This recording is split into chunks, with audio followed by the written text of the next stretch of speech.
What a man, what a vision. పిచ్చోళ్ళు అయిపోయారు అందరూ. నిజంగా శంకర్ గారి విజన్ కి అయితే హ్యాట్స్ ఆఫ్ చెప్పాల్సిందే. నాన్న హైరానాగా ఈ రోజు థర్డ్ సింగిల్ కి సంబంధించిన ఒక ఇంటర్వ్యూ అయితే వదిలారు. దీని గురించి అయితే మనం ముందే మాట్లాడుకున్నాం. అసలు ఈ సాంగ్ ని ఎలా కంపోజ్ చేశారు, ఈ సాంగ్ ని ఎలా షూట్ చేశారు అనేది ఈ రోజు ఈ వీడియోలో అయితే మనకైతే చెప్పారు. మన డైరెక్టర్ శంకర్ గారు ఈ సాంగ్ గురించి ఏం చెప్పాడయ్యా అంటే, ఇది ఒక రొమాంటిక్ సాంగ్. ఇప్పటికే మార్కెట్ లో థౌజండ్స్ ఆఫ్ రొమాంటిక్ సాంగ్స్ అయితే ఉన్నాయి.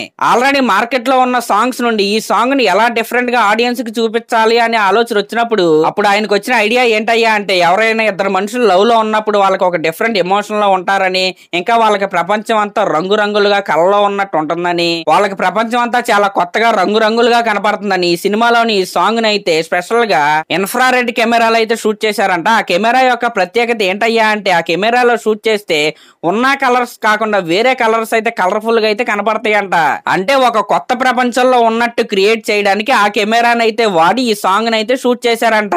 ఇప్పటి వరకు ఈ కెమెరాతో ఎవ్వరూ షూట్ అయితే చేయలేదంట. మొట్టమొదటిసారిగా ఈ టెక్నాలజీని మన గేమ్ చేంజర్ సినిమాలోని ఈ పాటకే వాడుతున్నారంట. ఇంకా శంకర్ గారు ఏం చెప్పారంటే, ఈ game changer cinema shooting start అవ్వక ముందే ఈ సినిమా డిఓపి అయిన తిరుగు గారికి అయితే ఇన్ఫ్రారెడ్ కెమెరా గురించి అయితే తెలుసుకోమని ఆయనకైతే చెప్పాడంట.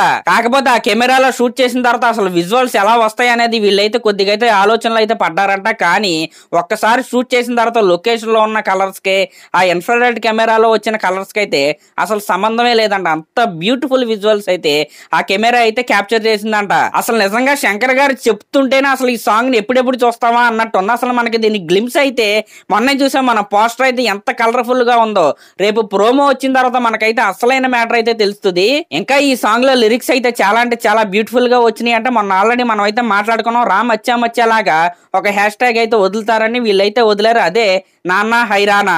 మన తమనన్న కూడా ఈ సాంగ్ లో కర్ణాటకకి సంబంధించిన మ్యూజిక్ ని అయితే వాడి, తబలాను కూడా వాడి ఈ సాంగ్ ని అయితే చాలా బ్యూటిఫుల్ గా అయితే కంపోజింగ్ అయితే చేశాడంట. ఇంకా శంకర్ గారు రామ్ చరణ్ గారి గురించి మాట్లాడుతూ ఆయనకి అదిరిపోయే స్క్రీన్ ప్రెజెన్స్ అయితే ఉందని, అలాగే ఈ సాంగ్ లో కీరా అద్వానీ గారు అలాగే రామ్ చరణ్ గారు డిఫరెంట్ కాస్ట్యూమ్స్ లో డిఫరెంట్ హెయిర్ స్టైల్స్ లో కనపడతారని ఆయన అయితే ఒకసారి అయితే కన్ఫర్మేషన్ అయితే ఇచ్చేశాడు.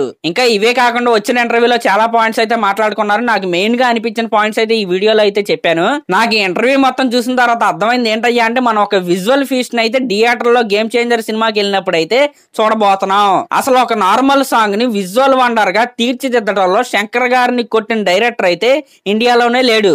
గేమ్ చేంజర్ లో ఉన్న ప్రతి సాంగ్ విజువల్ వండరే. మన టికెట్ వర్త్ ఆ సాంగ్స్ కే అయిపోద్ది అనమాట. ఇంకా ప్రోమో డేట్ అయితే చెప్పలేదు. నాకు తెలిసి రేపు సాయంత్రం ఈ టైంకి అయితే ప్రోమో అయితే వచ్చేద్ది.